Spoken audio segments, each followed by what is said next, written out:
Hello नमस्कार दोस्तों, स्वागत है आपका हमारे YouTube चैनल पर। आज हम बहुत ही ज़बरदस्त सैड सॉन्ग मैटर लाए हैं दोस्तों। जी हाँ दोस्तों, मार्केट में बजने वाला, धमाल मचाने वाला है दोस्तों। जिस ट्रैक का नाम है डबल सेनुर लगई है, खेसारी लाल यादव का ट्रैक है दोस्तों। तो इस मैटर को सुनने से पहले मुझे आपसे रिक्वेस्ट है कि अगर आप अपने भाई के चैनल पर नया हैं तो चैनल को सब्सक्राइब करके बगल में बेल आइकन की घंटी ज़रूर दबाइएगा, हर रोज़ मेरा वीडियो सबसे पहले देखने के लिए। तो चलिए दोस्तों, देरी ना करते हुए आज का super hit sad song matter को देखा जाए और सुना जाए कैसा है।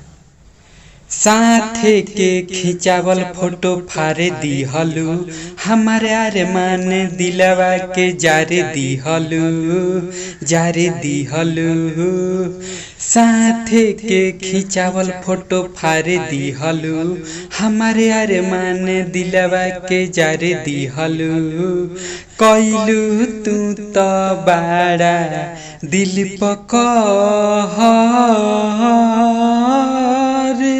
मन करे रानी छोड़ दी तहार सहरे, आजे खाके मर जाई जहरे।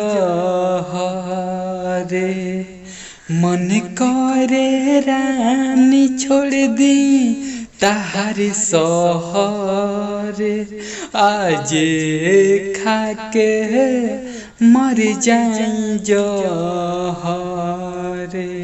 मन करे रानी छोड़ दी तहार सहरे, आजे खाके मर जाई जहरे। तो कैसा लगा दोस्तों मेरा वीडियो, आप सब कमेंट करके ज़रूर बताइएगा। अगर मैटर अच्छा लगा है तो वीडियो को लाइक करना ना भूलिएगा दोस्तों।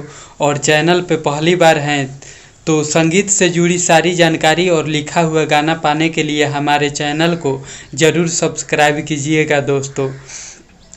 मिलते हैं अगले वीडियो में नए हिट गीत के साथ, तब तक के लिए नमस्कार, बाय बाय।